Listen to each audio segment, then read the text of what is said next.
welcome to episode number 19 of the Let's Discuss Gaming podcast. I am your host, Triple J. Joining me is my co-host, Dr. Games 101. Hello, people. And we really don't, unlike other episodes recently where we've had like videos to show and everything, we really don't have anything. I really don't have anything to show, so this isn't so. I didn't see anything interesting from PlayStation Memories or anything, so we're not. So this is basically gonna be audio mostly. There's not gonna be anything to see video-wise. Yeah, I think it's better that way too for those who are listening in, so that way it wouldn't be too hard on their situation to imagine the certain situation. So yeah, so. But we still got a few things to talk about. Oh yeah, definitely. The first one I want to cover this right away. It turns out Dailymotion is now enforcing their own capo rules. Yeah, I heard about that. Yeah, what this means basically is there's, as far as I can tell, because Dailymotion is a shell of what it used to be. Right. So it's much worse than YouTube, because unlike YouTube, you can't just set your whole channel to made for kids or not for kids. You have to painstakingly do it video by video. Yeah, that's what that's what I hate about that with YouTube. But YouTube, you could just set your whole channel for kids or not for kids. Yeah. Dailymotion, you have to go video by video. Wow, that's even worse. Wow. Yeah, and if that wasn't bad enough, they also their capo rules are different in France. They say anybody under the age of 16 is considered a child under their capo rule. And what country is this again? France. Well, France definitely would love to have a lot of control over their people over the last several years now, because I hear a lot of protests and rioting up until last year that because they want to increase taxes and also increase the demand for wearing masks and such. So people started going rioting in the streets as of like the summer of 2020. And I'm not sure what's going on since then, because I never heard much out of it. But based on France 24's news report, that's what they've been doing. So that's how I heard about the matter. All right. Well, the thing is, I'm not gonna. I know I panicked and deleted all my videos off YouTube when they started enforcing COPPA. I'm not gonna do the same thing to Dailymotion, because think about it. Even if Dailymotion, whatever the FTC is called in France, wants to fine me, right? As a citizen of the United States, they're gonna have a really hard time getting through all the red tape, so to speak. Yeah. Because they would have to contact the United States government, then the United States government would have to let them have jurisdiction for this. And since I'm not in France, they have no French law has no jurisdiction over me. Right. YouTube, since they're based in California, they did have jurisdiction. Mm-hmm. So so I'm not going to delete all my videos off Dailymotion like I was planning. I'm still going to upload them. I'm not even going to go through my old videos, because if Dailymotion really wants to come after me, I made like about $48 and change my whole time on Dailymotion. Not that bad. But the thing is, they also have $100 required payout, meaning I've never gotten a dime from them. Oh, after all these months and years, huh? Yeah. Well, Dailymotion gets like what, 1% of the views YouTube does. So I'm gonna keep my videos up there. I'm gonna keep uploading more videos to there. And honestly, let's say let's just say the French FTC got the permission, got jurisdiction, took me to court in the United States. First off, they would have to sue me under United States law, not French law. But the second thing is, again, they wouldn't be able to find me excessively because that's against the Eighth Amendment of the United States. And also, since I made no money, how much can they really fine me for? Well, they can fine you up to at least a few $1,000s under your self-proprietorship, because your business as Daily Motion is like a self-proprietorship, so you're liable on costs and lawyer fees even to the courts if need be from this company or companies. Yeah, but the thing is, again, I'm speaking worst case scenario. But the thing is, when I go walk into court and I got like $300 to my name, and I show that I've made actually no actual money off these videos because I've never received a payout from Daily Motion. Even the rules were, okay, well, it's gonna be a fraction of what you made off your videos, right? And the videos in question. I made nothing off my videos, but also, I mean, if say it went to a court case, the whole thing was about data collecting. What a lot of people, including me, have forgotten is that we're not making videos on a platform like YouTube, Dailymotion, Odyssey. That's not the illegal act. The illegal act is data collecting, and I would love Dailymotion to explain how they know I collected data of people under 16. I haven't. And then, if you really want to get technical, I can say, these videos are really just for whoever watches them. I've never, you've seen my videos. I've never been like, hey kids, it's Krusty the Clown. Yeah. Of course. I'm not pandering to kids 6, 7, 8, 9 years old. I did that in one video, and I was basically mocking people because my subscribers had asked me to review a game meant for preschoolers. And the only game I played, and the only game that I record on YouTube BitChute for kids is called Beyond Eyes. And I heard most kids don't like that game. That's for kids, so.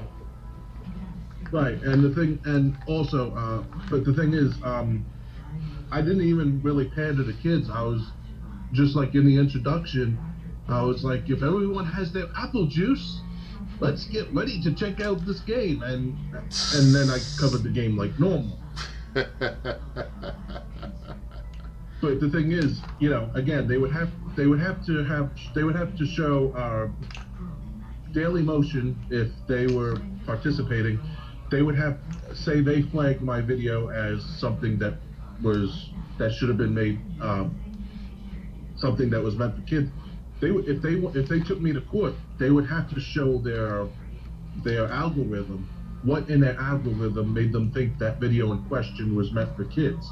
They don't want to show that, and if they show that algorithm, it's going to be exposed to everyone. Right. They show and Dailymotion and other video websites are not going to want to do that. They're not going to want to expose their algorithm so everyone knows how to get around it. And other websites would know how Dailymotion doesn't want YouTube and Odyssey and other websites to know how their algorithm works either. But that would be public record if they did take me to court, if Dailymotion took me to court. Oh yeah. If they refuse, the judge would just say, this is he said, she said, so case dismissed. Wow. So yeah, I'm still gonna be uploading my videos to Daily Motion, but this was just out of the blue. They didn't even like send an email to me or anything. And I figured since I'm in Daily Motion's partnership program, that they would have at least sent me an email. But they did nothing. They just all of a sudden I was uploading a video and I'm like, what's this triangle icon? And it said mark your videos for copper, and I'm like, oh, they infiltrated Daily Motion. So I guess this means is that they don't care about their own individual partnerships that they created between you and Daily Motion in a sense. Because how is it that they want to stay in business if they're not going to communicate with their clients like yourself, James? Exactly. Exactly. So, and the thing is, I tried to. And the thing is, as much as I tried on Daily Motion, it's basically it's something just I upload now, either podcast clips or Let's Plays if I don't have enough time to do a full stream. Right. So, I mean, I really just don't have the drive or time to do reviews anymore. Yeah, it's very time consuming because that video I made about Black Ops Cold War, it took me a good like an hour and 30 just to start from finish to record, edit, put the videos together, and upload it and make sure it's uploaded. So it's kind of like, very time consuming just for that one particular 20-minute video. But yeah. But with I did. Yeah. Oh, go on. I would say, but with recorded videos, like recording the gameplay, whatever, I can sustain a 45 minutes to an hour of recording. Problem though is that anything over 2 gigabytes is about over 50 minutes on my quality of videos. So I was like, let me stay within 45 to 50 minutes per recording, and that should be fine. So. Right. If I'm doing a Let's Play, I try to keep it like around 30 minutes myself. Okay. Streams is completely different. Streams I'll go on for anywhere between 2 to 4 hours. Right. But I'm not even uploading my streams anymore. I let them stay on Twitch for 2 weeks, and then I let them disappear. I'm not uploading them to BitChute. They weren't getting many views on BitChute anyway. Yeah, you're set up for that permanent archival of your videos on Twitch TV, right? I don't even permanently archive them anymore. They stay up for 2 weeks and then they expire. Well, because you have to have like a certain membership in order to keep all your videos forever, as long as you keep paying the membership. Actually, you don't even have to do that. You just, like when you're done with the stream on Twitch, just go to your video producer and click highlight and make a highlight the whole video. And that highlight will stay up there forever. Really? But it's only one video at a time, though. Yeah, but I mean, you do it, but the thing is, I mean, say you make a video that's 52 minutes long, a stream that's 52 minutes long, just go to video producer, find the stream you just finished broadcasting, click highlight, make the start time 0 minutes, 0 seconds, the end time 52 minutes, and after it's done processing, because it's got to process some information, add in the required information like the title and the description, and hit publish highlight, and boom, your video's gonna be up there until your account's gone. That's how I still have some videos up there that are old, that are like years, that were done years ago. Okay. Yeah, so I just think Daily Motion. I just think it's ridiculous. But then again, Daily Motion, even though I have a partnership with them, it's a dying platform, to be honest. Yeah, Daily Motion. Who really goes on that website anymore, per se? Like, I will only go on the website for like distinct content that I heard of from like Sticks Exenhammer, who he's a political commentator, and most of the time and talk about politics. Or for gaming, I don't know exactly who exactly gaming, but there are past people who are like go back 5, 7, 8 years ago even, who actually still on Daily Motion, still upload the content still. So I might go to those guys still if they're still around. Right. GameSpot Classic, Alex Navarro, one of my favorite reviewers from, actually, my favorite reviewer from GameSpot. Some of his GameSpot video reviews are still up on Dailymotion, I think. Right. But the thing is, if I want to watch something Alex Navarro's done, A, they're still probably on YouTube, although I haven't checked recently. Mm-hmm. B, he works for GiantBomb.com, where he does new videos now. I see. So actually, I haven't checked GiantBomb.com in a while either. But yeah, so I mean, Dailymotion, it's just. But the thing is, it's funny. I tried posting a Let's Play that I posted on Dailymotion on a Twitter. Mm-hmm. No, I posted it on BitChute and tried to post it on Twitter, and Twitter wouldn't let me post it. They said this post is suspectful of harmful content. I get that sometimes without notices at all, because if I retweet an artwork that's very sexualized or very sexual related, or even nude art, almost nearly nudity, but not too much, but just enough to get by. Right. They'll just within having a day or two, they'll just like cut it off, say that it's not available right now. Please click on it for more, something like that. Yeah, but this is when I was trying to post a video to Twitter. But the thing is, like, I'll take the same video from the very same video from Dailymotion and try to post that link on Twitter, and Twitter will let me post it no problem. So I think maybe the oligarchs of social media aren't letting BitChute in the group, which is good for us. Right. Because they don't want BitChute to be part of their group. We want BitChute to be the alternative that we treat it like. I see. And did you hear that other websites like BitChute and Odyssey are going to start streaming soon? I heard of like Odyssey streaming. I heard Odyssey is expanded on its operations, but not like streaming. I didn't expect that kind of detail to be popping out like that so soon. And that's all I've heard, that it's in the works. But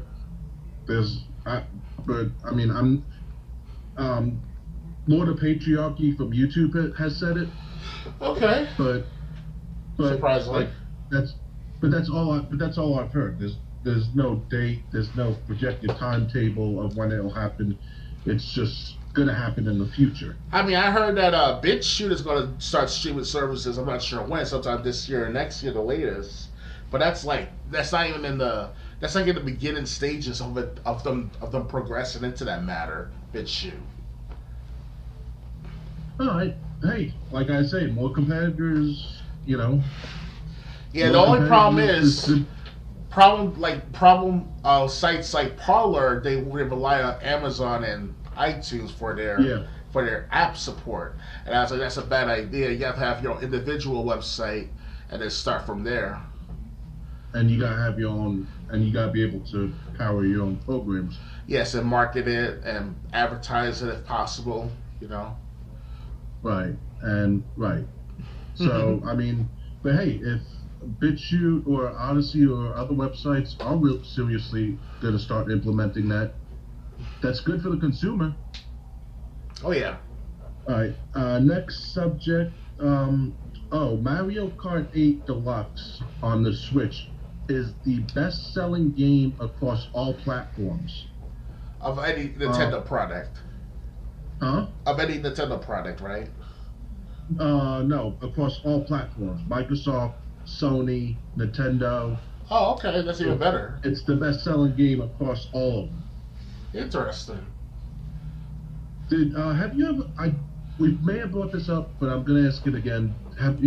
Did you play any of the Mario Kart games? Yes, I played the original Mario Kart for the SNES for Super Nintendo, and so far I'm up to 150% in the game rather than 100 or even 50%. I beat those in a matter of months, but the 150% is the hardest one so far, and I heard it's up to 250%, or even 300%. Yeah. I thought 150cc was the last class. Nope, I heard it goes further up than that. Oh wow! Not too further, but it's just up to make you play every day for how many years to try to beat it without no cheats. So, Right. Yeah. I mean, but the thing is, it's so hard because coins count towards your top speed, and then it's like, who do you choose? Do you choose someone like Bowser or Donkey Kong who starts off slow but then picks up speed, or do you pick someone like Koopa and Toad in the Super Nintendo version? or Princess Peach and Yoshi. Really, Peach and Yoshi are fast too? Well, in acceleration wise. Well, I know Koopa and Toad start off really fast. No, Like, they they start don't even slow. have They're good at handling, but not good at speed and acceleration. Okay. Yeah, so I mean, that's kind of, and like Mario and Luigi were kind of like standard. Pretty much, they're balanced. Like if you want a decent race, to get by, Mario and Luigi are all right. But if you want to get by very quickly in a very fast mode, and not fast modes, but enough to get by, just to get by, you have to use like Princess Peach or Yoshi. Yeah. So, I actually played Mario Kart 8 on the Wii U, and basically Deluxe was just everything unlocked from the start, and like all the DLC that was on the Wii U version Yeah, was available for free on the Switch version. I see. So other than that, Mario Kart 8 and Mario Kart 8 Deluxe were the exact same game. Mm-hmm. With the success of Mario Kart 8 Deluxe, I have to ask, if Nintendo wants to keep this gravy train going, what are they possibly going to do for Mario Kart 9? Maybe they won't make a Mario Kart 9 for a very long time. Let's let the sales of the past Mario Kart games, including other Mario games, to be sold at a good decent price, to remaster it or reported, like basically port it to the Nintendo eShop of the Switch. Right. Well, I think I can even buy Mario Kart 8 off the Wii U eShop since that's still up. I thought they shut that down already. No, they only took down the Wii one, not the Wii U one. Oh, okay. Well, we still got time for the Wii U. That is. I think we're still gonna have time for a few years because, if they just took down the Wii Shop like in 2019, they're probably gonna wait a few years before they go after the Wii U eShop. Yeah, because people still play Wii U to this day. I'm not sure who. It's hard. Maybe okay, that's you. Okay. I forgot you have Mario games. A lot of Mario games. Actually, I don't even have Mario Kart anymore. You sold that? Which one? Which one? The first Mario Kart game? All of them actually. How many Mario Kart games did you own? I had the Super Nintendo one, the Nintendo 64 one. Okay. I had GameCube one. Okay. I had the DS one. And I had the Wii U one, and I had the Wii one. You should have kept on to the Wii. You should have kept on to the Super Nintendo version, and the rest I don't mind. But the Super Nintendo version, I should have kept on to the Wii U one. That's the only one. Like if I was to buy a Mario Kart game, that's the only one I would buy again. Right. But the thing is, like the Super Nintendo one, I don't know if it's available on the eShop or the Virtual Console, I should say. But like if I go like to get an actual cartridge of Mario Kart on Super Nintendo, that last I checked, that was pretty expensive. Like I'm saying, like I'll check price charting now, but last time I checked, it was like $40 for the Mario Kart cartridge on Super Nintendo. I see. Let me see what it's going for now. Super Mario Kart, Super Nintendo, loose. Yeah, $36.47. That's not that bad. Yeah, but for a game that I like, if I never played the game before, it's not that bad. for like if I played the Super Nintendo version in my past, it's more than I'd be willing to spend. If you like the emulators for free, I can understand the feeling. Yeah, if I get emulators to work. Hell, I try to. Speaking of emulators, I'm trying to see if I can get my GunCon compatible or an alternative GunCon service compatible with my emulator version of Virtual Cop 2 for the Sega Saturn. I got the emulators on my computer now. Problem though is that the screen is small, it doesn't expand, and it doesn't pick up properly on the controls. Well, even with the keyboard and mouse. So it's a very old system to handle. Well, that's weird because I had trouble getting my I didn't have trouble getting my emulators to run. The reason I had to stop using them is because the emulator wasn't recognizing my PlayStation 3 controller. Oh. But the thing is, I used to be able to just plug my controller into my laptop, and I could use the controller to play the emulated games. That's why I even have an N64 controller that ends in a USB plug to play N64 emulated games, which I don't even know where that controller is in. I see. Well, hopefully one day, somehow, some way, the makers of these emulators will find a way to make it compatible with GunCon of my Virtual Cop, or even Time Crisis games purported to the PC. Because I like to do that one day. I mean, you're probably gonna have to find a gun. I don't know if they make them, but you're probably gonna have to find like a GunCon attachment that has like a USB plug if they make one. Oh, they have a device for that. They have a certain. It costs $20 on Amazon. I forgot the name of it though. Okay. I saved it onto my wish list for those who want to see it, but I haven't got a chance to buy it yet because of how.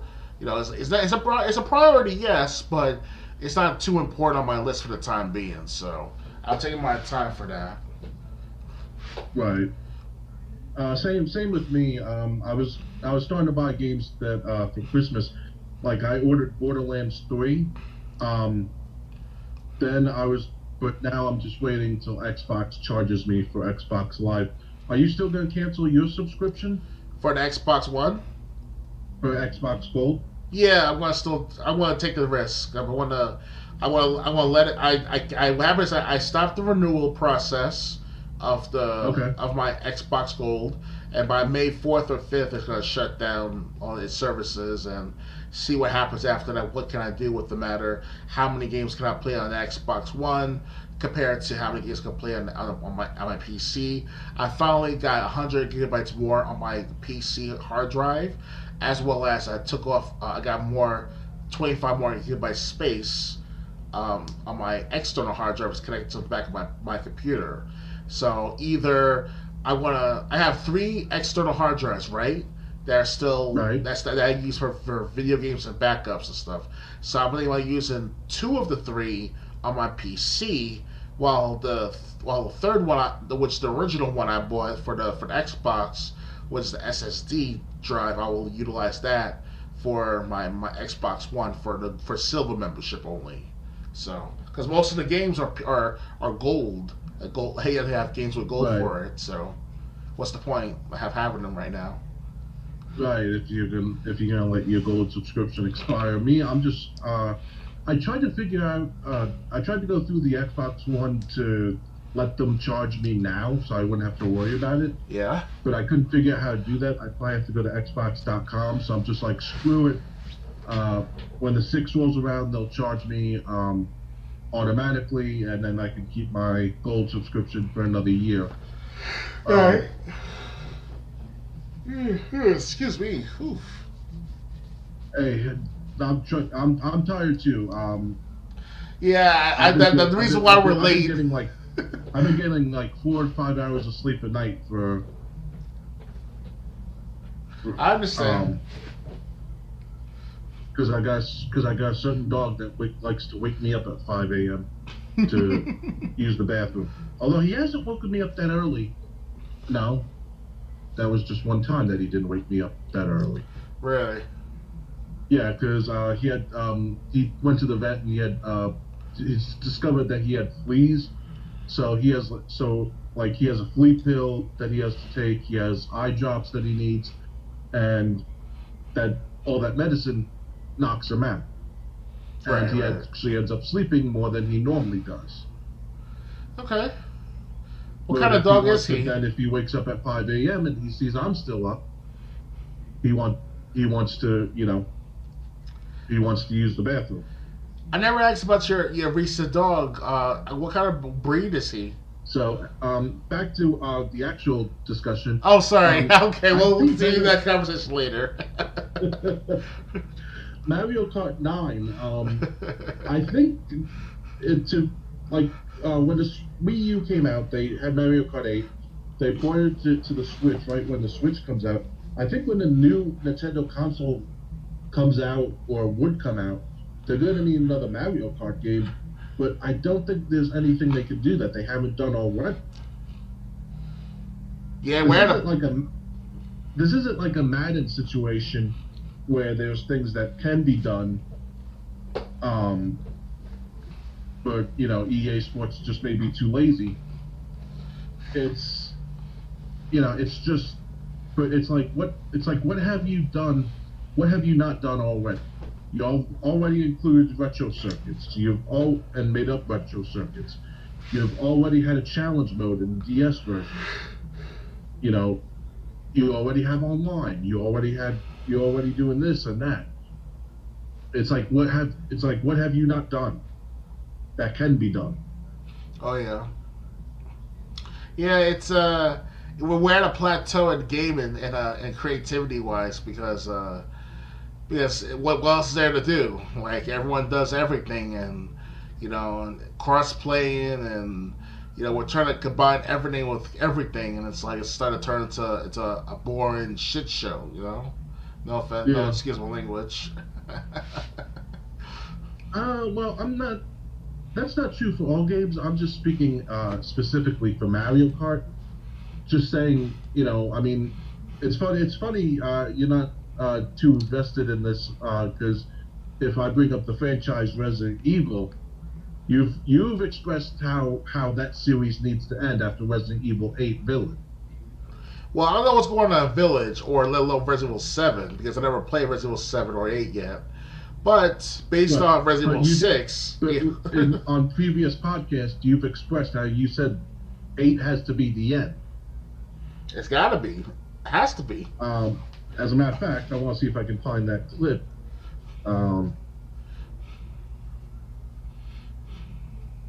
But the thing is, 8, actually, I did find out something. Basically, 8 is going to have their own Mr. X from Resident Evil 2. Okay. But instead of Mr. X, it's going to be like some woman in a white dress. Oh, Dimitru. Her name was Dimon Itru or some shit like that. Yeah, and she says a tall Amazon bitch. and she basically pursues you. Yep. She got those long claws. She basically pursues you, and like I've seen on places that you have to like run around and basically you have to run around and try to avoid her if you were Mr. X in Resident Evil 2. Don't forget, there's also 3 other girls too to worry about in that game. I want to bring up something. There was a Resident Evil 8 discussion from episode 17 or 16, I think it was. No, it says gaming podcast number 4. Really far back? Oh, way further back. Yeah. Okay. All right. Yeah, so I want to bring up this clip. Let me know if you can hear it. I'm playing it now. Can't hear it. You can't hear it? Nope. Yeah, put it on speakers most likely. Okay, hold on. Discord. I'll put it on the screen. All right. And then I'll move this and put this on daily, so people on Twitch can see it. Display capture.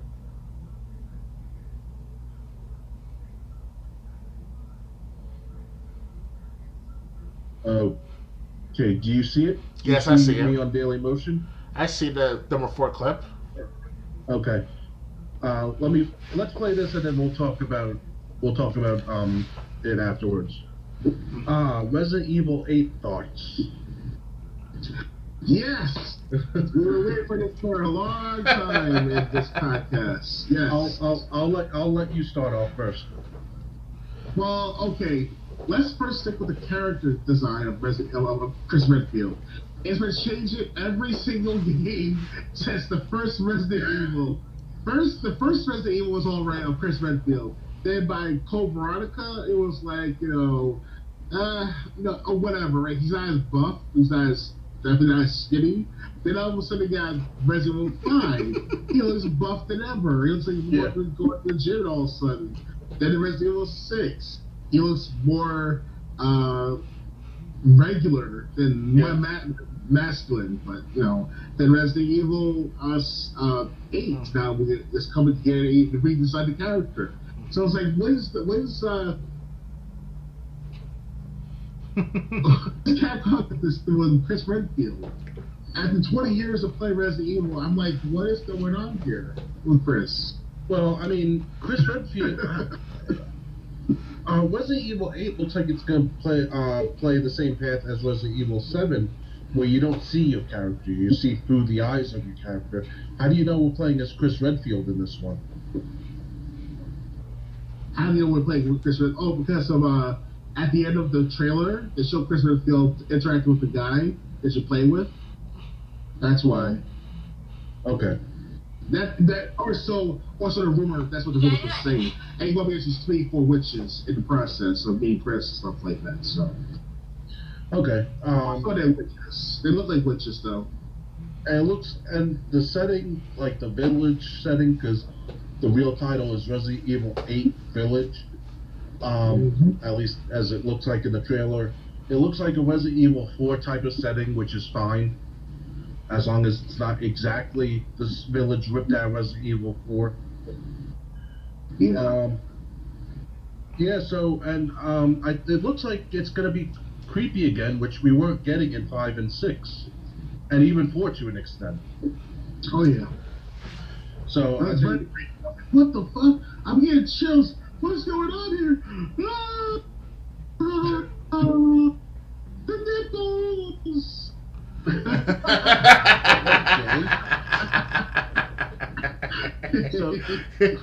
So yeah, that all I know is from about Resident Evil 8 is what I saw in the trailer. It looks like it's going to be some kind of village setting like Resident Evil 4. It looks like it's going to be first person again, which I don't like. You don't? I like at least the third person view, like with Leon with Resident Evil 4, 5, and 6. Right. That's fun, But I was expecting it to be like we're bringing back the roots of Resident Evil to Resident Evil 1, 2, and 3. This might be a long clip. Okay, I actually like Resident Evil, the first person view, because it's a lot more creepy when you see an enemy flying at you instead of a character. Okay. So I can understand why they made it first person, and I think it worked well in Resident Evil 7. But now I see, it's like 7 took place in like this huge house in the middle of nowhere. Now 8 is gonna be like this city in the middle of nowhere. So, yeah, but I just wonder, like, is it gonna be like a witch, like a ghost city that just is inhabited by witches? What's gonna be the enemy type? It's, you just can't go back to normal zombies now. Yeah, it's just not gonna work well. But it looks interesting. It looks interesting to see to play through it. That is like I'm going for the story aspect of Resident Evil 8 this time, because Chris is involved in the matter again. Because I can involve a new character in Resident Evil 7, and it just doesn't match up properly. It matches up, yes, what they did to it.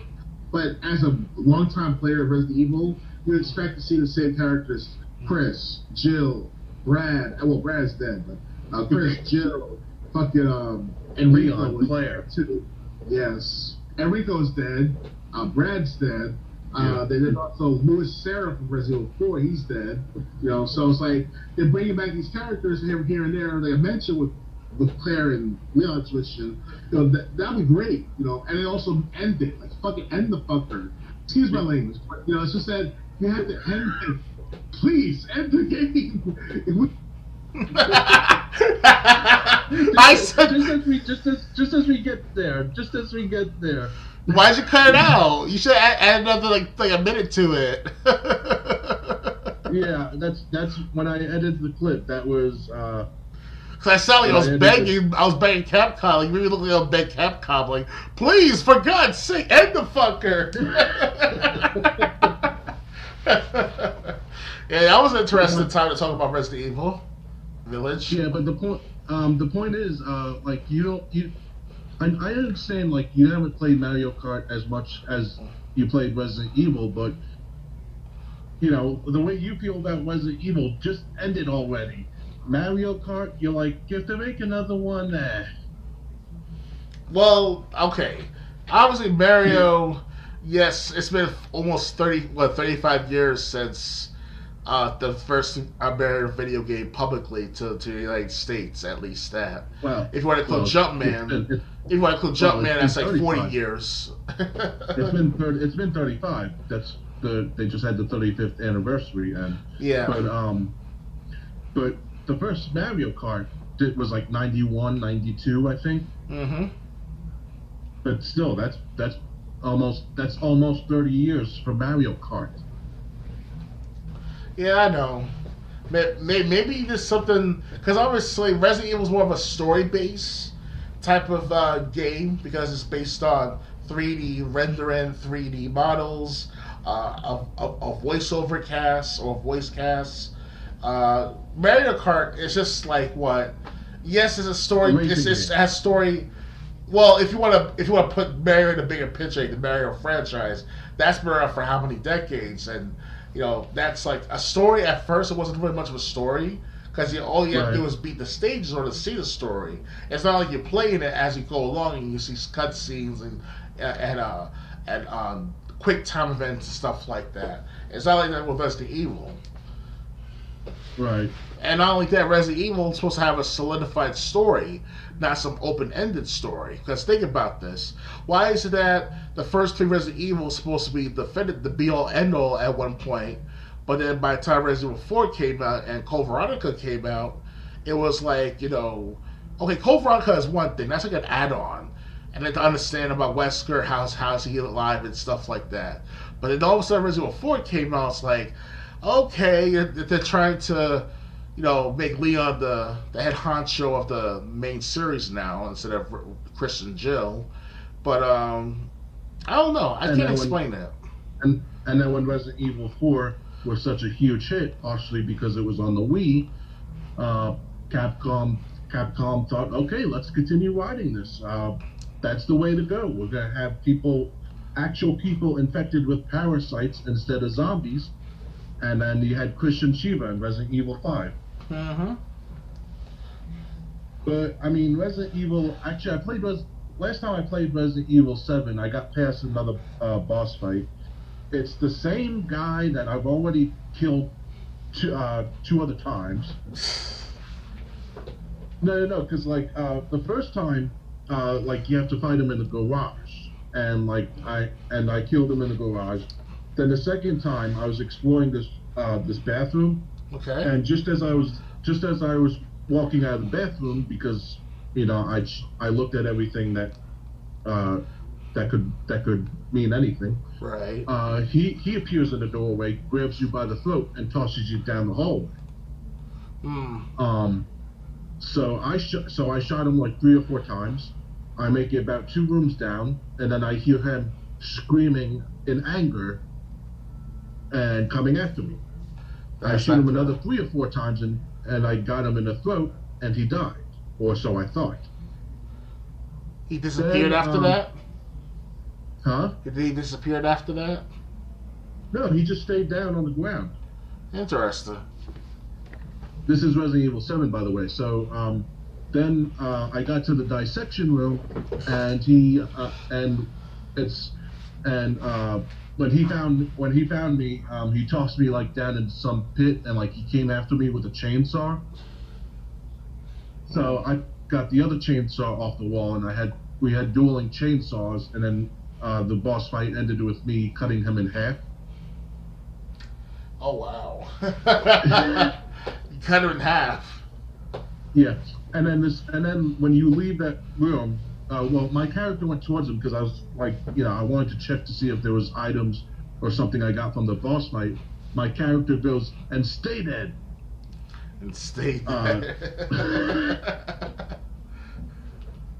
But the thing is, like, I leave that room, and like this old woman who you see asleep like on the second floor in a chair. Yeah, I seen her. She's right outside that room, in a chair, and it's like, you're supposed to be in the room down there, not right here. She's trying to keep tabs on you. I do know that old woman wakes up and becomes a boss fight later in the game, so. Right. I remember seeing that part. Not your stream though, but I remember seeing that part on someone else's stream. Yeah, I've only gotten past this third fight with the father of the family, so to speak. Mm-hmm. How about the lady with the? I'm a little freaked out because I don't want that woman to wake up and. As long as you don't shoot your weapon in front of her, that can be fine. Huh? So as long as you don't shoot it right at her in front of her, to wake her up, or even shoot her just to kill her. I never actually tried shooting her, but I did aim my gun at her head, and she didn't even wake up. Well, it's one thing you aim a gun. She's gonna wake up just for the boss fight when you get there. I see. But anyway, so actually that would be a good idea for Mario Kart 9, a Mario Kart story mode kind of, where like if you progress through races, you unlock parts of a story as you progress through races. That could be something. Yeah, Mario Kart didn't see that at all as much. Oh, sure, there's cutscenes where you win cups and races and stuff like that, yes, but it's no big story-driven kind of game, Mario Kart, so why not make a story mode one? They could even split it into a team story. Team Mario, Team Luigi, whatever they want, That would be something new that we haven't seen in Mario Kart games yet. You're right. Like they with Mario Party 9. I heard that Mario Party 9 they turned that into where Bowser Jr. tries to take over the world, and Bowser the King is trying to help his Bowser son along and take over the world as well. Not really. Mario Party 9, I did play that. Mario Party 9. Bowser was always trying to mess up the other players' progress. Like he always was the one who, like, if you landed on Bowser's spot, he would always like start his randomizer, and like every option on the randomizer was something bad. Right. And yeah, Bowser Jr. did get involved, but at the same time, Mario, we're talking about a board game kind of situation, as opposed to what would be a traditional Mario game with side-scrolling. Of course. So they still really haven't done like an actual complete story, really, in any kind of Mario game. What, Super Mario Sunshine, maybe? Super Mario Galaxy, definitely. They made a story out to that. They did have Peach talk a little bit. But every Mario game was Bowser captures Peach, Mario has to rescue her. When's the last time they've done something different? Yeah, wait. Now, I'm not saying they would do something like that for Mario Kart, but I'm saying, they could have, like, Bowser has his own minions that are going to win the race, and winning this race, something really at stake regarding the Mushroom Kingdoms on the line. So, Mario, Luigi, Peach, they got to try to beat Bowser, Wario, Waluigi, and, Yeah, and wow. They can make it like a team. They can make it like a team thing, where if you want the story to progress, you have to come in like at least the top 3 or something. Yeah, Koopa Troopas versus Wario and Waluigi versus Team Mario, some shit like that. Yeah. A three-way. Hey, Nintendo, I'm coming up with the suggestion for free. I see what you mean with Mario, because Mario's been around for decades, so it's like, to me, it's like, it's also very creative with every Mario game. I don't care how many Mario games they make, but story-driven games like Resident Evil or Silent Hill, those games have to require a lot of effort to keep making continuous, but after a while, it loses the spark, or loses its interest to the mainstream audience, or to the niche audience, I should say, at least. But the thing is, if they're making money off it, they're going to continue making them. So, like, I really don't see them. I don't really see them stopping until people stop buying Resident Evil, and I really don't think. And with the Resident Evil stinkers that we've had, like Dead Aim and Resident Evil Survivor, and nobody really liked Resident Evil 6. I really, with the series still healthy even after those bad games, I really don't see Resident Evil ending anytime soon. That sucks. And I don't think Village is going to be the end either. Because I mean, Chris wanted. This is what I hear from underground sources, where it's like people want Chris to convince Leah to marry Claire, and then somehow somebody make a Resident Evil game out of that to make it an ending of the game, in a sense. And so, right. Since that didn't happen per se, they went their separate ways after the CGI movie of Degeneration, where at the end of the movie, Claire and Leon went to their separate ways, and then also Chris had the baby in his hand in Resident Evil Village. People started making memes of that matter, saying that if Leon can't do it, I will do it too. That's it, because Chris and Claire are brother and sister. I know, it sounds weird. I saw a couple of memes of that somewhere on my Facebook groups. And the thing is, if you want to talk about Resident Evil couples that should get together, what about Chris and Jill? Yeah, that too. That was even more solidified. Because back the first Resident Evil, at the end of it, when you rescue Jill or Chris, if you're Jill or Chris, whatever, they get to hug and kiss and stuff like that somehow, some way. And even though it's just, the technology back then was very iffy, because obviously the way they did it was very awkward, but at the same time, it's soothing to the average, gamer out there who just started out understanding about love and shit, Right, and I think this might be a Resident Evil arcade game.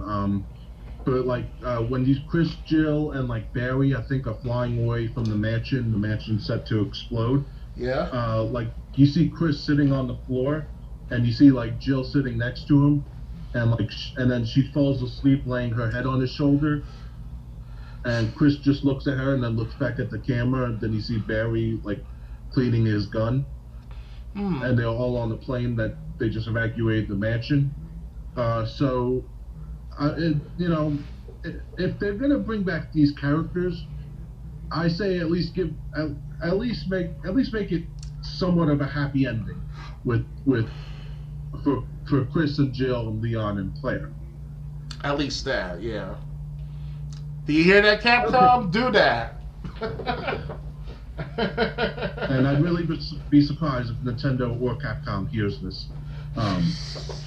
Yeah, hearing us people get an audience of about 50 to 100 views per clip of this video. Yeah. The next one, Amazon Game Company has Amazon Game Developer. They've canceled 5 of their 6 gaming projects that they were working on. Not good. No, it's almost I smell another Google Stadia kind of company. Yep, they did a horrible job. Yeah, and I mean they it's just that's all I've heard is that they canceled all but one project, and when a company usually does that, that means the company is that doesn't mean anything good ever. Well, it's a brand new division of Amazon. So, what's it Right, called it's a again? right. What's it called again? What starts with an A, right? Not Alexa, some other. It's called I don't know what their game development company's called. Okay. Because I just heard that they canceled most of their projects, and it's like, what are you doing here? yeah, because I signed up for Amazon Games app not too long ago, and I was getting like games like King of Fighters and Pac-Man and other NH what's it called, the NHK SNK video game brand games, Right. stuff like that. So Okay. All right. Next, entitled people working in video games. The creative director and writer from Days Gone shames people who bought the game at a lower price, whether it was buying the game on sale or not buying it at launch. And basically, he said, if you're upset this game's not getting a sequel and you didn't buy the game at launch at full price, it's your fault. wait, is us gamers' fault for not buying that full price? Yes. I heard something like that. He says Days Gone 2 is not going to happen, and if you're upset it's not going to happen, and you didn't buy the game at full price when it first came out, it's your fault. That's insulting. That was the point. But, it look risky to do that though, because you're not no cute girl, you know. I think he got fired shortly after, but because Days Gone only got like a 70 on Metacritic, but I think Metacritic is like professional reviewers anyway. Of course, Metacritic was around for how many years? That couple of decades so far. Whether the game bombed to the public or was a success to the public, I don't really think Metacritic. I don't think that would have influenced Metacritic number. Mm-hmm. But they only got like a 70, which is like kind of the yellow range. It's like an average, just average at best. Right. And then this guy, instead of saying, well, we're going to try to do better and make sure people want to buy this when it comes out, he goes, when you're not getting a sequel and it's your fault. And I just think good riddance to get this person out of the gaming business. And he's gonna be like, I'm sorry. He'll be saying that weeks later, I'm sorry, people. I didn't mean that. No, please don't go away.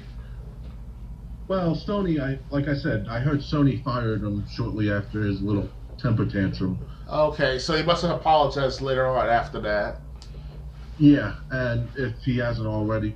But, I mean, with the pandemic, but I mean, to say what he said, in the current situation the world is in a pandemic still, with many states still locked down, that's,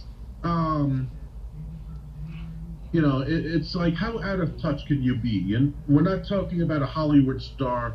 We're not talking about double standard Dave Bautista. We're not talking about someone who was a movie star 20 years ago and is now in obscurity. We're talking about a normal Joe Schmo who's a creative director or a storyline writer for a video game, and he can't tell that there's a pandemic going on. So obviously people aren't going to be buying your game at full price because more people are more afraid that they won't be able to keep the lights on. Well, that's even worse off. Yeah. This guy, he must have been working. He must have been woefully employed and having paychecks coming without a hiccup during the whole pandemic to be that out of touch. People still buy games even during the pandemic. Yeah, but but the thing is, some people, their jobs were only out for a few months. Some people longer. But like I said, when they raised the game price from $60 to $70, absolutely wrong time to do it. You don't. I mean, why not wait till when a Great Depression? Then we can raise the game price again. Nah, it's so long later on in the course of a sales date. Think about it, because I think people, the corporations are people now, so they're gonna think to themselves like, oh, we can be woke, we can be like at the same time demanding, we can act like an actual person now. So it's like, they can do whatever they want to do to some extent now. But now all of a sudden they realize that they're just like any other person out there. Like if you act out a certain way, it's gonna come back to haunt you.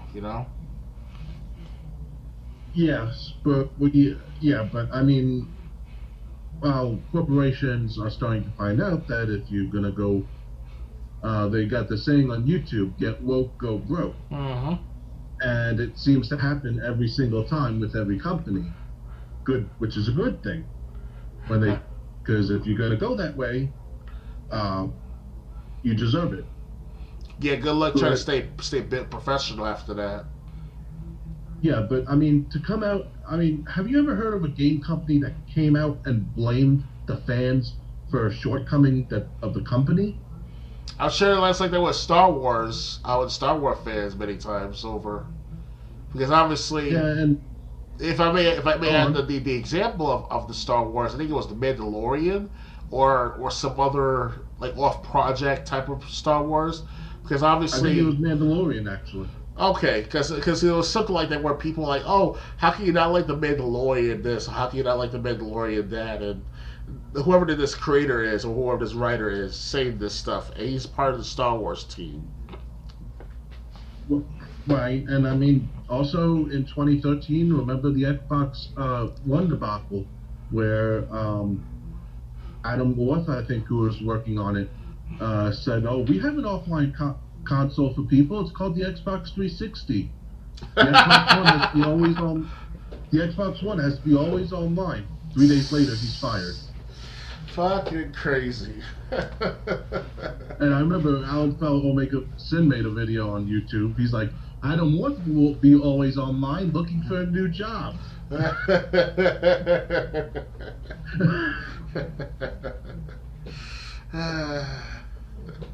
But yeah, I mean, this guy, I understand maybe, it wasn't his fault that the game got such a low score on Metacritic, and he was probably not going to be in charge of the next game, whatever Sony was working on.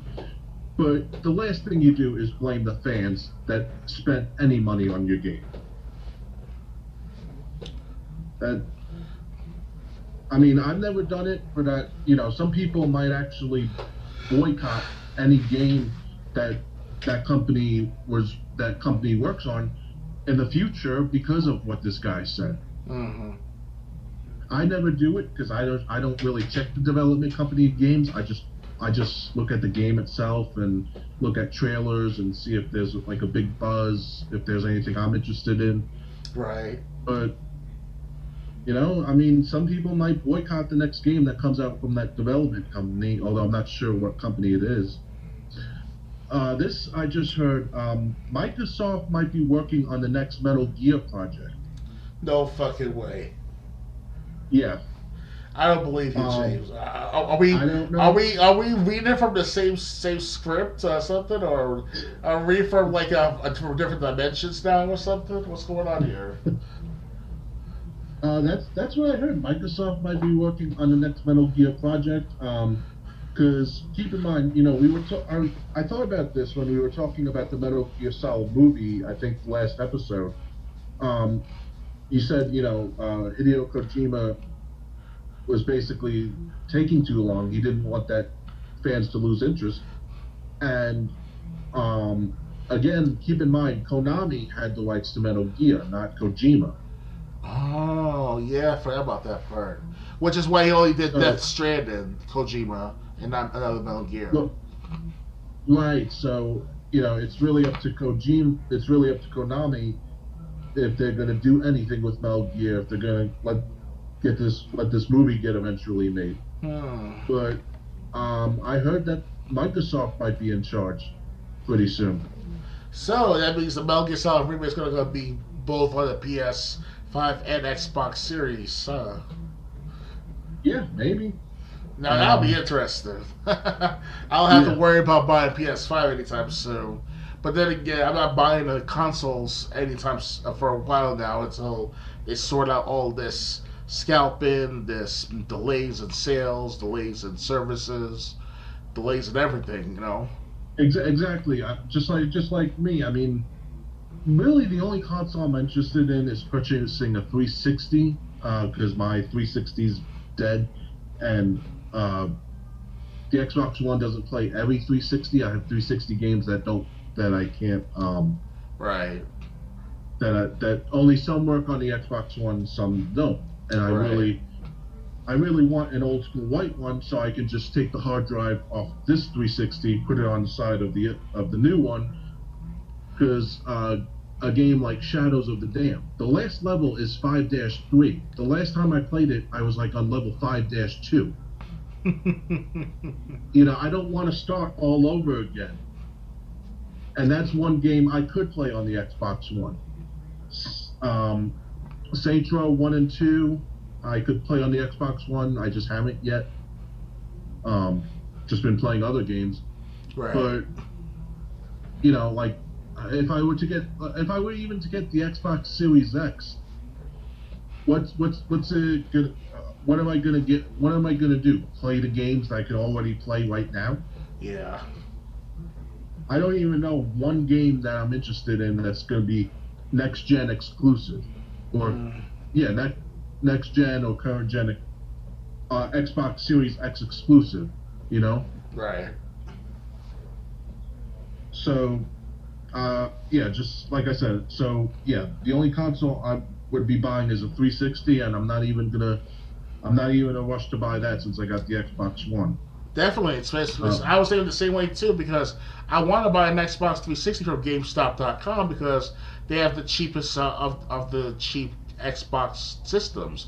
Unfortunately, they're all sold out, not available, and now I have to wait until I have to go in person at my local GameStop, which is kind of strange because I cannot call them, and when I do try to call them, they're not picking up, or they're not in service, or something like that. So it's kind of sucks to go all the way over there, and then there's no store there, or if there is a store there, you know, it's very limited because of the COVID-19 pandemic. Right. So, and I looked myself online. I couldn't find anything under $200. I was like, I don't even have the money for what they're offering. So, let's get you a big payout from all that those articles you make. That'd be great. Actually, I'll talk about that off stream. Just yeah, of course.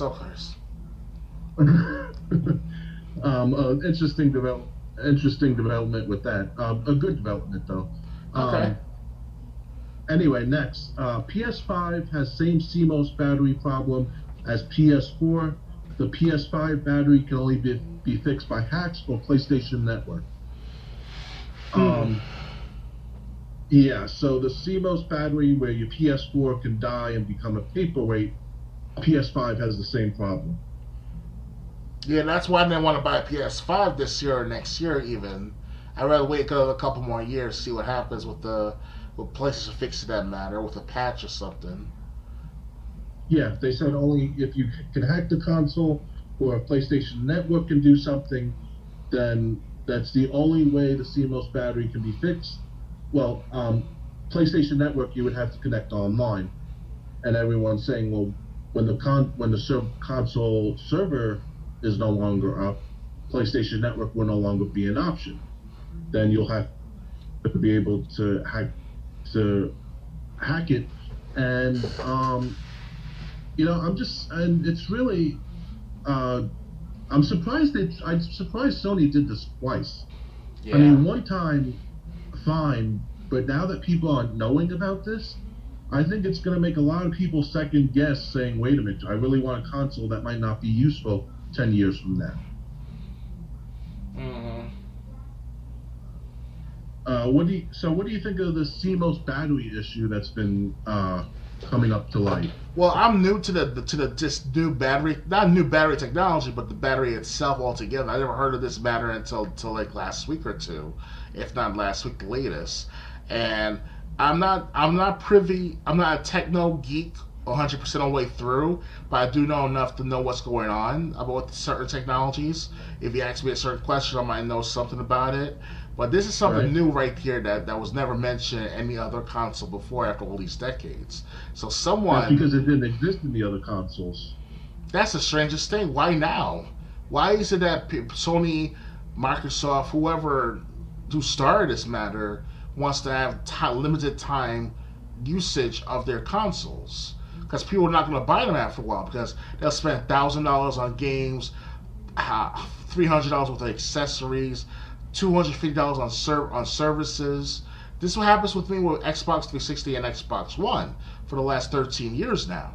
I've been buying how many controllers, how many accessories, how many games, how many libraries of games, and you're telling me that like after not even 10 years I cannot play them, even with my account online, with what I put into the offline services of the games. So it's kind of like, no. What they're saying is when the servers go down, because when the servers go down, and then the CMOS battery dies, which it's supposed to last, give it around 10 years, give or take. When that CMOS battery dies, then you won't be able to play your games if the servers are already down. Of course, I'm just trying to say the fact that, it's a time limit. Like, it's actual time limit of when and how long you play those games. So even if it's, like, say, 20 years altogether, you have lifespan of the console that you bought it on, whether it's PS5, PS4, Xbox One, Xbox Series X, it gets to you because it's like, come on now, you're telling me I spent $1,000 and just alone on services, alone on games, alone, and another $500 on the system itself. You want to sue Microsoft or Sony for the matter, and perhaps maybe just that one time, and that's about it. And it will cause a lot of backlash in a very long run because, mark my words, if this really is going to go down under within 20 years from now, there will be lawsuits by older gamers like us, you and I, because we're the ones who are paying for this stuff. And parents will be the same thing too, because parents are being part of the gaming community now. They're knowing about their son's gaming activity now. They know more about how to play the games now, and also they're fans of the franchises like Resident Evil and fucking SNK, you name it. So it's like, who are you fooling after a while? People will catch up and will follow justice on their side, or at least money in a money system matter. So so I mean, now that I think about it, when you talk about all the money you're spending on these consoles just for it to be for naught, and people didn't even know that at first, you're right, that could lead to lawsuits. Yeah, I would not spend $2,000 on between 360 and Xbox One if within like 20 years from its release date of the systems, they're gonna be shut down after whatever that CMOS battery we want to call it, Right. Okay, so let's see. Sony, to keep the conversation on Sony, they're no longer shutting down the PS3 or the PS Vita digital stores. That's good. They're back. They basically backtracked on that and said, while these stores may not stay up forever, they said, we're not shutting them down anytime soon. That's good. They realized that they made a big mistake because people still buy PSP and PS Vita games, especially. I'm always thinking of buying PSP games of the Siphon Filter series because they. Wait! You saying PSP? Yeah. No, that's the thing. The PSP, that store is still shutting down. Okay. It's PS3 and PS Vita that's staying up. So, like gamers who campaigned for Sony to change their mind. They got 2 out of 3. PS3 and PS Vita will still be available after the summer. PSP is still shutting down. I think July 12th it is. Okay. Well, that's better than nothing. I can see that because PS Vita, was the successor to the PSP. So if they're figuring, hey, I mean, at least they're keeping the most recent one up in terms of their portable consoles. You're right. I guess you're right because I thought that they'll at least keep the PSP up for another 5 years at most because people still buy PSP games. I'm still planning on buying a PSP for this Final Fantasy VII prequels. I didn't know you had a PSP. No, I'm planning on buying a PSP. Oh. I'm not sure I'm gonna buy it though.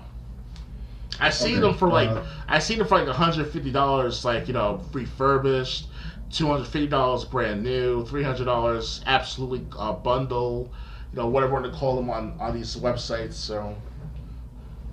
Okay. Yeah. So, I mean, the PS Vita stores is still up, and like I said, game development companies were making games for the PS Vita when they heard that the store was going to be shut down.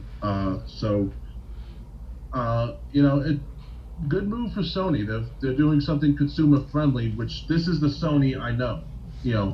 I always go back to 2013 when Xbox wanted to put DRM in their consoles and games, and Sony was like, you don't have to worry about keeping a console online all the time. And Sony seemed like the white knight for the consumers.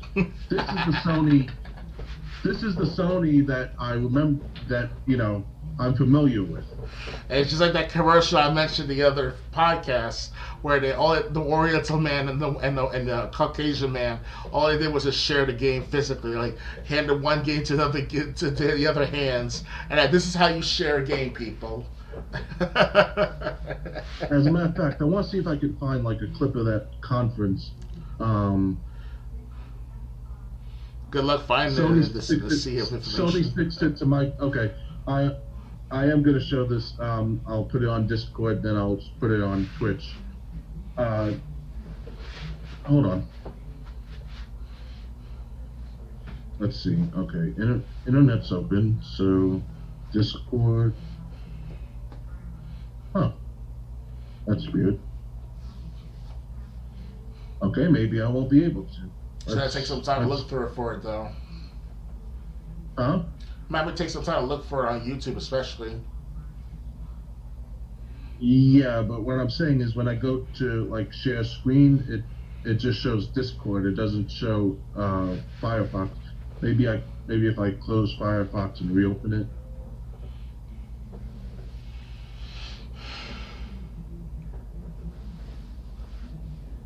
What? Hours. Please tell me my history is not. Okay.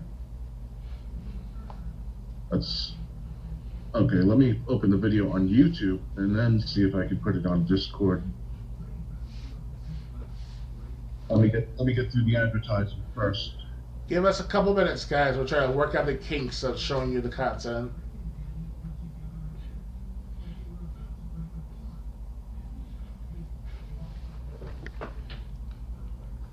Okay, now let's see if this will work. Huh. And no, they don't want to show it. Okay. Copyright issue, I bet. No, it's just I'm on Discord and like I go to share screen and the only program it shows me running is Discord. And it's like, and that's just weird.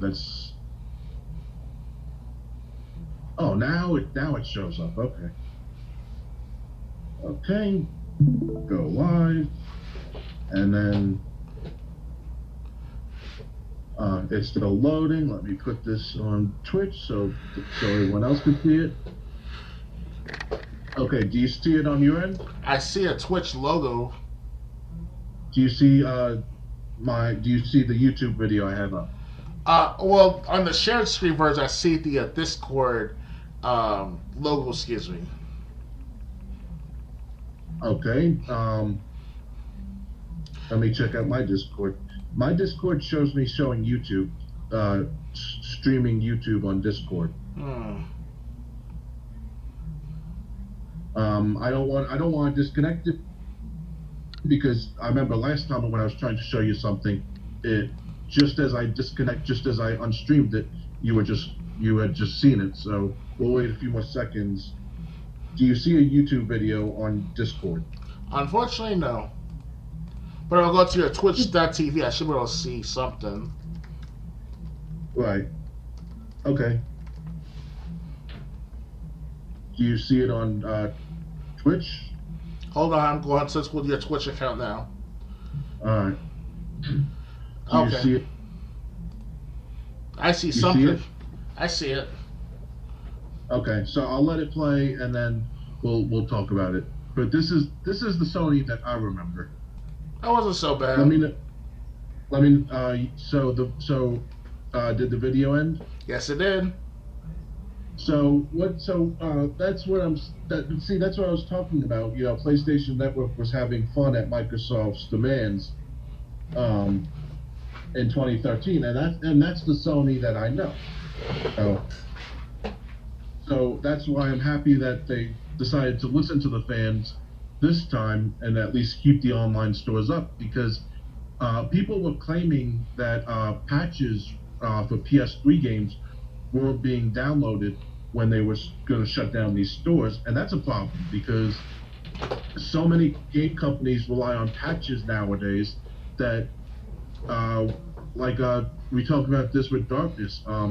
Say you want to buy Tony Hawk 5 and the game's not downloading patches anymore, you're going to get the first level and that's it. Yeah. Even with the disc, even with the physical copy, you still cannot play the whole game. I heard. Yeah, it's the same. It's the same for Spyro, the Reignited trilogy, and the Crash Bandicoot trilogy. Only the first game is actually on the disc. You have to connect to the network to get the other two games. It's like, when I installed Crash Bandicoot Insane Trilogy, I was going to get all three of them through my disc. No. But was your Xbox One connected to the internet at the time? Oh, yeah. I'm sorry. Yeah, I forgot about that. So they weren't all on the disc. It seems that way they were.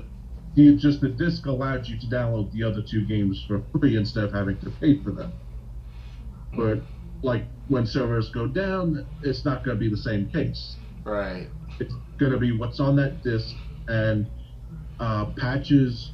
People were saying, like, even though that, like, the PS3 store hadn't shut down yet, if you tried to play, like, a PS3 game that you never played before, patches were not downloading, patches were not even showing up with the option to download them. Mm-hmm. And you were getting games in their first, in the state they were released in. And depending on the company, depending on the game, that can be a very unfun experience. Right. So, but since Sony's not shutting down their PS3 or PS Vita stores anytime soon, at least that catastrophe is not going to happen anytime soon either. And the last topic we have to cover, it's a Fantavision video. He says Xbox One won't be able to set up without the internet, and I have a problem with his argument. Fantavision said when you first plug in your Xbox One and you turn it on, you had to connect to the internet to sign up to authenticate your account, which is true. The thing is, there's a difference between Xbox servers and servers for, say, the PlayStation 3 or the PlayStation 4. You can still go online today and play, like, Gears of War on your Xbox 360. You can still play the game on Xbox Live in multiplayer, even if you're playing on older console. So you can still basically go online today, 2021, with your Xbox 360 and go on Xbox Live. Of course. I don't think it's the same with PlayStation. I think the servers are specific to the console. So, like, as long as Xbox Network is up, you'll be able to set up any Xbox One you get 5, 6 years down the road. Okay. Fantavision was saying when these servers go down, you won't be able to set up the console, which is true. But I don't see these. But like the way Xbox does things, I don't see these servers going down unless Microsoft goes out of business. Which, let's be honest, Microsoft, since they're buying up development companies left and right, I don't think they're having money troubles. Right. And if you can, and actually, there was a game with Gold called Sine Mora. I forget what month it was, but I was already living down here for a while, so I think it was 2019. The game Sine Mora, if you wanted to download it, you had to go in on to Xbox Live through your Xbox 360, download it to your account on your 360, then you could go on your Xbox One and download it on your Xbox One. I had to actually get an Ethernet cable out and plug it in my 360. But the thing is, 2019, let's say, give or take a year, maybe 2020, I could still go on Xbox Live through my Xbox 360. There's no such thing as 360 servers and Xbox One servers. It's all Xbox Network. Of course. That's where Fantavision's argument. That's the problem I have with this argument, because 2050, if Microsoft is still making consoles, they're gonna, Xbox Network will still be up.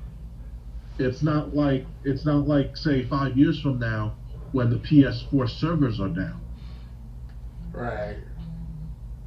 So, So I think that's a mistake Fantavision made. But I think as long as Microsoft is still doing business with Xbox Live, as long as it's still bringing in money, they're obviously going to keep Xbox Network up. And I don't think people have to worry about, hey, if you have to get a new Xbox One, you'll be able to set it up and play it. Mm-hmm. And that's all we have to talk about. Is there anything you want to bring up we didn't cover? Well, I would like to mention that people are not talking about this game that I saw in the the Game Informer magazine. It's called Deathloop. And this game pretty much looks like it's one of those Hitman meets type of time that time game from the N64 era, or the GameCube era, excuse me. I think it's called not Time Crisis, but it's called Time something. I think it's called, I forget the name of it though. Time Splitters? Time Splitters, yes. You corrected my mind. It's like Hitman meets Time Splitters, and basically you're this guy who is woke up from a nightmare every 24 hours, and if you don't complete your mission in time to kill all 8 people, then you have to start your day over from scratch every day for the rest of your life until you get your act together. And basically it looks amazing. It's gonna come out in May for the PS5 and PC. So I'm amazed that they haven't put it out there publicly in a widespread moment type of matter, because I still haven't heard anything from anyone else. So. And it's not supposed to come out for Xbox One? No, unfortunately, or for Okay. Xbox Series either. Just the PS5 and PC. It's Sony exclusive. Something like that. Okay. Yeah, it's gonna come out between May 10th and May 15th. Not sure the exact date. It's around that week of May. Okay, so this was episode 19 of the Let's Discuss Gaming podcast. Our next episode will be 2 weeks from tonight on May 8th at 9 p.m. Eastern. That's the day before the Resident Evil Village. Really, Resident Evil, the new Resident Evil Village is coming out on a Sunday? It's a Monday actually. A Monday or a 2 days Tuesday. before. Yeah, so we're like in the tail end of what's going on with the newest shit, you know. Right. Okay, so. Or May 7th. It's yeah. coming out May 7th. Excuse me. So it comes out May 7th, the game itself. Okay, so our podcast will be taking place the day after, so we're probably gonna hear perceptions about how Resident Evil Village is. Oh yeah, hopefully. Okay. So anyway, that'll be in 2 weeks from tonight at 9 p.m. Hopefully you'll join us then. Follow me on Twitch so you can watch us live as we cover as we do these podcasts. Hopefully I'll get back to streaming on Twitch soon. I've been really busy with other projects, which is why I've only been doing Let's Plays. And hopefully you'll join us for podcast number 20 in 2 weeks. I'm Triple J for Dr. Games 101. Good night, everybody. Goodbye.